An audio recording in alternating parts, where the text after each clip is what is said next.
ഇപ്പോൾ ദുബായിൽ മാധ്യമപ്രവർത്തകർ ടെലിഫോൺ ലൈനിൽ ചേരുകയാണ്. ഇപ്പോഴത്തെ അവിടുത്തെ സ്ഥിതി എന്നാണ് നമുക്ക് അവിടുത്തെ മാധ്യമങ്ങളിൽ നിന്നും പ്രാദേശിക മാധ്യമങ്ങളിൽ നിന്നും അവിടുത്തെ അവസ്ഥയൊക്കെ നോക്കിക്കാണുമ്പോൾ അറിയിക്കാൻ കഴിയുന്നത്? നിലവിൽ UAE-യിലെ അബുദാബിയിലും ബഹ്റൈനിലും ഖത്തറിലും US സൈനിക താവളങ്ങളിൽ ഇറാന്റെ മിസൈൽ ആക്രമണം നടന്നു എന്നുള്ളതാണ് നമുക്ക് ലഭിക്കുന്ന അറിയിപ്പ്. അബുദാബിയിൽ നടന്ന ആക്രമണത്തിൽ ഒരാൾ മരിച്ചു. സിവിലിയനാണ്, ഏഷ്യൻ വംശജനാണ്. ഇത്ര മാത്രമാണ് ഔദ്യോഗികമായി നമുക്ക് ലഭിച്ചിരിക്കുന്ന വിവരം. അബുദാബിയിലെ മിസൈൽ ദൃശ്യങ്ങൾ ഇപ്പോൾ നിലവിൽ പുറത്തുവിട്ടിട്ടുണ്ട്. അബുദാബി സാദിയ ദ്വീപ്, Saint Regis Abu Dhabi, Khalifa City, Baniyas, Mohammed bin Zayed City, Al Falah എന്നിവിടങ്ങളിലാണ് മിസൈൽ അവശിഷ്ടങ്ങൾ പതിച്ചിരിക്കുന്നത് എന്നാണ് പ്രദേശവാസികൾ ഉൾപ്പെടെ അറിയിച്ചിരിക്കുന്നത്. അതുപോലെ തന്നെ സുരക്ഷാ കാരണങ്ങളാൽ ഇപ്പോൾ അബുദാബി ഹിന്ദു ക്ഷേത്രം അതീവ സുരക്ഷയോടുകൂടി പ്രവർത്തിക്കുന്ന അബുദാബി ഹിന്ദു ക്ഷേത്രം അടച്ചിട്ടിട്ടുണ്ട്.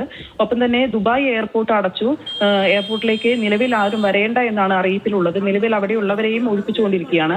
ആക്രമണം നടന്നതിന്റെ ദൃശ്യങ്ങൾ പുറത്തുവിട്ടിട്ടുണ്ട്. ഒപ്പം തന്നെ പലതവണയായി അബുദാബിയിൽ അറ്റാക്ക് നടന്നു എന്നുള്ളതാണ് നമുക്ക് ലഭിക്കുന്ന ഏറ്റവും ഒടുവിൽ നമുക്ക് ലഭിക്കുന്ന വിവരം. ഒപ്പം തന്നെ ഖത്തറിലെ ജനങ്ങളോട് ഷെൽട്ടറിലേക്ക് മാറണമെന്ന് ആവശ്യപ്പെട്ട് മൊബൈൽ ഫോണുകളിൽ, ഒപ്പം എല്ലാ ഗൾഫ് രാജ്യങ്ങളിലെ ജനങ്ങളോടും സുരക്ഷ പാലിക്കണമെന്നാവശ്യപ്പെട്ട് മൊബൈൽ ഫോണുകളിൽ ഉൾപ്പെടെ മുന്നറിയിപ്പ് സന്ദേശം വന്നിട്ടുണ്ട്.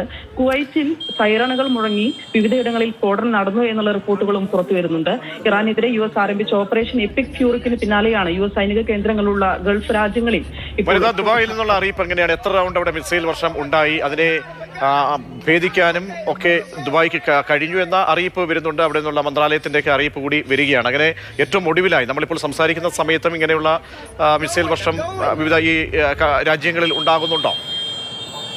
തീർച്ചയായും യുദ്ധം ഇപ്പോഴും അവസാനിച്ചിട്ടില്ല. പക്ഷേ UAE നിലവിൽ ശാന്തമായ ഒരവസ്ഥ തന്നെയാണ് UAE-യിലുള്ളത്. ഭീതിപ്പെടുത്തേണ്ട അവസ്ഥയിലൂടെ കടന്നു പോകേണ്ടതില്ല എന്ന് തന്നെയാണ് റിപ്പോർട്ടുകൾ UAE അധികൃതർ പുറത്തുവിടുന്നത്.